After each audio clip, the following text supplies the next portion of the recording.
மகளிர் அணி நிகழ்ச்சி என்றாலே கூட்டம் வருமா அப்படின்னு எல்லாருக்குமே ஒரு சந்தேகம் இருக்கும்.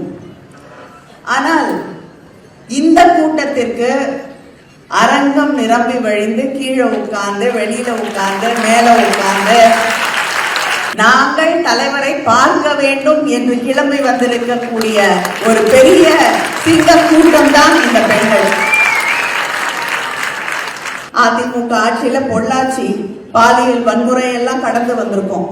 அந்த நிலையை நோக்கி அதை தாண்டிய ஒரு ஆபத்தான பாதுகாப்பா இல்லாத ஒரு சூழ்நிலையை இன்று தமிழகத்திலே இருக்கக்கூடிய பெண்கள் எதிர்நோக்கி இருக்கிறார்கள். இன்னைக்கு காலையில ஒரு தாவேகா நிர்வாகி 50 பெண்களுக்கு மேல் தரக்குறைவாக படம் எடுத்து அவரையும் பாதுகாக்கிறதுக்கு எங்களுடைய தொகுதியில ஒரு எம்எல்ஏவோட ஆதரவோடு பெண்கள் பாலியல் குற்றத்திற்கு ஆளாக்கப்படுகிறார்கள்.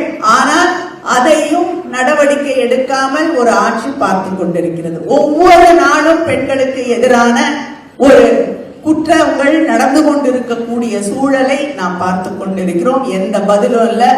இந்த 60 ஆண்டு காலங்களாக நாம் செய்திருக்கக்கூடிய சாதனைகள் இந்த சமூகத்திலே எவ்வளவு பெரிய மாற்றங்களை கொண்டு வந்திருக்கு. எத்தனை பேர் படிச்சிருக்காங்க, எத்தனை பேர் வேலைக்கு போகிறார்கள், எத்தனை பேர் இந்த சமூகத்திலே மரியாதையோடு வாழ்ந்து கொண்டிருக்கிறார்கள், எத்தனை பெண்கள் பொருளாதார விடுதலையோடு வாழ்ந்து கொண்டிருக்கிறார்கள், சொத்திலே உரிமை இருக்கிறது என்ற சூழலை நாம் உருவாக்கி தந்திருக்கிறோம். இதையெல்லாம் தயவு செய்து அடுத்த தலைமுறைக்கு அவர்களிடம் எடுத்து போய் சேருங்கள், சேர்த்தால்தான் அடுத்த தலைமுறை சரியான முடிவுகளை எடுக்கக்கூடிய தலைமுறையாக உருவாகும்.